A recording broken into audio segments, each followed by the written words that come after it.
Yes, welcome back to my channel. This is Obehi's Corner. This time around, yeah, it's still Obe and the law, but we're looking at Nigerians intending to migrate to the UK come 2024, like with your dependents. How will it be? How we won't do how we won't solve this matter like this? Because Tiamiyu has come with some. I won't say it was necessarily his fault, so don't get me wrong. So guys, that's why I'm here. Let's discuss. Like, it was not necessarily his fault, but then again, something happened. And I will explain. The truth is, it's not like Tiamiyu lied, because at first, Suella Braverman have been talking about this thing since last year. She wanted to do it. Like, she's been on it since, like, hey, you guys are too much. Oh, yes, she's from an Indian descent, Asian descent, whatever. But she's been saying it since that, man, this place is getting choked up with a lot of immigrants and stuff like that. We need to do something. They will not be able to, there's now pressure on the available resources. We'll not be able to cater for the numbers as they spike up in their, in their outrageous numbers and all of that. We'll not be able to cater for the population going forward and plenty talk like that. But then again, guys, I totally understand. Before I get to Emdee Tiamiyu's side of the story, let me say this quickly. The truth is that Nigerians generally, some persons, they abuse privilege. I'm not going to lie to you. Una be my farm. I help with immigration and stuff like that for people who want to migrate. So I understand these things. And people have come to me with complaints as well. If you go check the health visa issue, it's messed up now. That route is messed up now because a lot of persons, especially Nigerians who own care homes abroad, they have the slots. But let's assume that the slots is just for 100 persons. They take 200. And then when these persons come, they don't have jobs for them. They are expected to work 40 hours a week, yeah? But they don't even have up to 20 hours. And then for people who, unfortunately, yes, I use the word unfortunately. For example, if you don't know how to drive and then you are now in the domiciliary care zone where you move from house to house. Now, let me explain. Domiciliary care is, okay, you're moving from house to house to give care. Maybe you move maybe from here. Maybe you have a call in a place and it's like 30 minutes. That's where you have with that person. To get to that person's place, like maybe 1 hour. And then again, if you are using bus, you could have bus delays. You could have issues if you don't have transportation. So sometimes you see people missing up time frames. And again, the bad part of it is that you may not even be given enough work for the week. So how do you cater for your family? If you came in here with a husband and 3 children or a husband and 4, how do you cater for them with that number?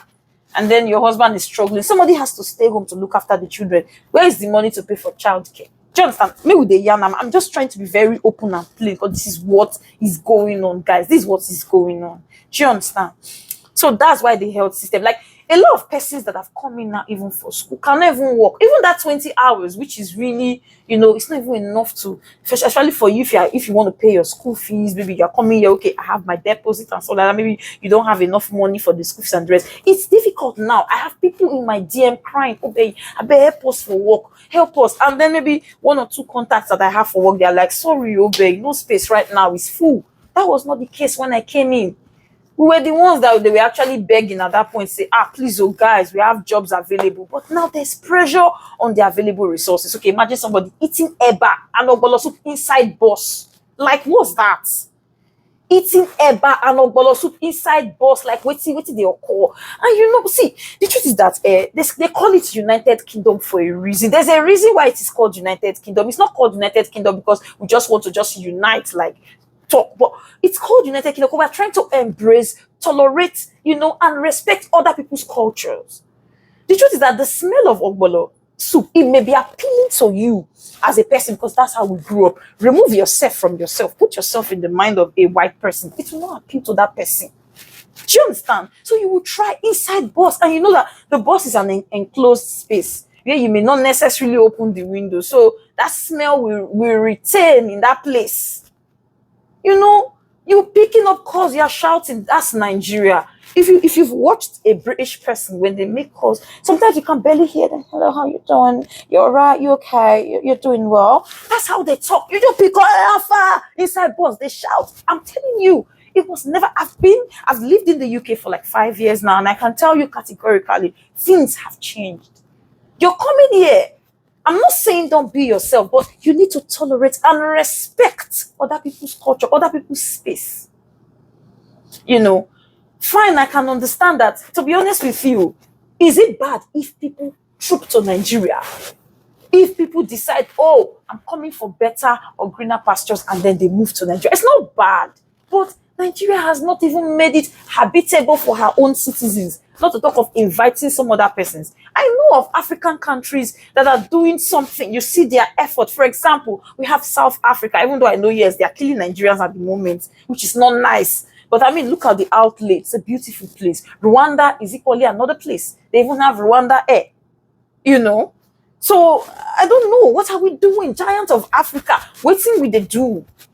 You know, it's a big problem. It's a big issue. We need to work on it. It's not something that, you know, nobody's happy, you know, with the development of the UK government. But as a lawyer, that's what makes you a lawyer. You look at it from both sides, from both angles. Even though you're going to take a side at the end of the day, even those of us who are in the UK, you know how it's done. When they say critically analyze, it simply means that you're going to be looking at it from both angles, and then you draw your conclusion in the middle. I've looked at it from their own angle. And you know, we give birth to a lot of children. Somebody coming in with 5 children, the classrooms are full. You're coming with your family, you're coming with 5 children. UK, they give birth to 2, 3, they are fine. So it's not like, oh my God, this is not what we wanted. Fine, yes, they've collected. Some people say, oh, they've collected money. Maybe we are working, we are paying tax. But if the tax, the money recovered, is still not enough to allow for easy maintenance of the available resources, because it's choked up because the population wants to, you know, swallow up the availability of these infrastructures and resources, there's a problem there. It's not like us in Nigeria, where we are even more than, in fact, we are way, way, way million times more than the resources. There's no maintenance. I'm sure you notice sometimes you can be passing through a particular, every time they'll put, the engineers are there, they put that their red blockers so that you don't pass. You know that they are doing something, because once there is a crack, a little tear, they don't wait. They swing into action immediately to repair. Okay, so I've already spoken my mind, but if I was to be invited for an interview, I will not do what Tiamiyu did. It's wrong, it's bad, it should be condemned and should not be condoned in all entirety. That's wrong. You will not go and sell out Nigeria. I understand that you're trying to blame the government, but at the same time, protect us. You start saying some people don't come here with, they come here with fake marriages. God, you're actually castigating us. You know, even though, yes, it's the truth, but fam, these people would use it against us going forward. Especially for millions of people who really well-meaning Nigerians who want to come here, you know, to make ends meet, to make a better future for their children. That has been blocked. Except you're coming to study PhD. No way again. Although, like some people said in the comment section somewhere that UK is not heaven. True.